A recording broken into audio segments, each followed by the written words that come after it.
This program is brought to you by the partners and friends of Taffi Dollar Ministries. Coming up next on Changing Your World.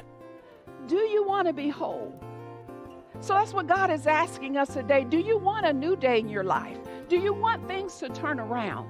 Do you want things to be different? Or are we going to sit back and make up reasons and excuses of why our lives are why they are? And we relive the past and we talk about, well, you know, I've been this way for 38 years. I've been this way all my life. In fact, I was born this way. I was born into this situation. I was born into this circumstance. And so a new day means a new beginning. A new day, it means a new beginning. We have to forget about the past and have a fresh start. And we can understand that when we forget about the past, these things that have been a part of our lives no longer dictate and determine the course of our lives. Now, when we look at this word in the Strong's Concordance, it's number 3117. The word 3117 is the word day, and it's not specifically a 24-hour period, but more so it is a day that something occurs.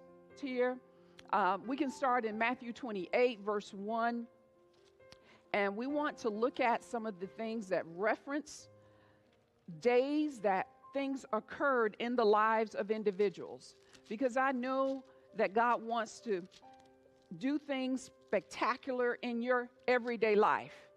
Not just, what you read about in the Old Testament, not what you heard about, but there are things that God wants us to experience in our everyday life. And so when we understand that, we'll recognize it's a new day in my life. It's a new beginning where God can do things that have never been done before and cause me to experience things that I've never experienced before.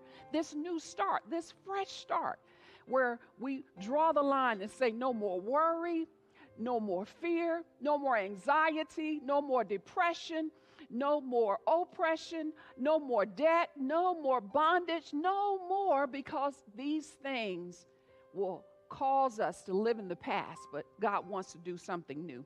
Now, after the Sabbath, near dawn of the first day of the week, Mary of Magdala and the other Mary went to look at the tomb.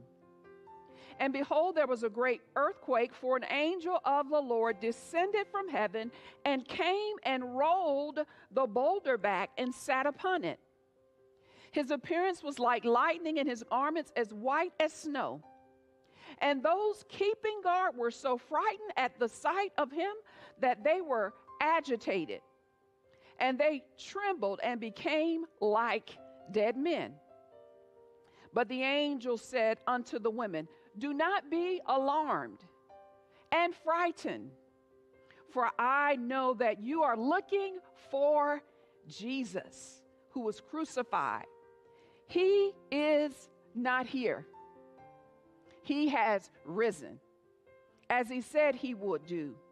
Come, see the place where he lay. And so this, as we said, is the day that Jesus was raised from the dead, where both Marys were looking for him. And it was that day that was the new beginning of a new covenant, a better covenant. The fact that the promises that God spoke of and the promises that Jesus prophesied about were ratified and they were in effect. The law was over. It was finished. And so as a result of Jesus being raised from the dead, those things that were of the past had to come to an end. So everything that has a beginning must have an end. Everything that has a beginning must have an end. And so, the old covenant came to an end. Why? So that we can be a part of the new covenant. So it was no longer about just the Jews and those who were, under the Old Testament. But now, as a result of Jesus coming That old covenant it had come to an end, and now it was a new beginning where those outside, the Gentiles, could now be in a position where they could have a relationship with God, where they could come near to him, that they could experience Zoe life, life to the full, life that overflows, life that is abundant, the Zoe type of life. And so everything that has a beginning must have an end. And so it was the end that Jesus established with the Old Covenant, with the Old Testament. And so you and I must understand that every problem in our life has a beginning, but you know what? It must also have an end. It must have an end in our lives. Now, let's look at a couple of examples. But you know what? There's something about us understanding that every day is an opportunity for the miraculous power of God to break off something powerful and something good in our lives. It was this very day that he had his vision.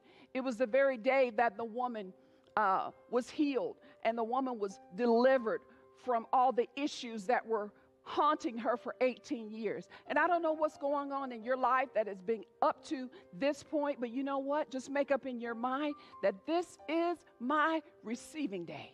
It's my day to receive the things that God has destined for me from the foundations of the world.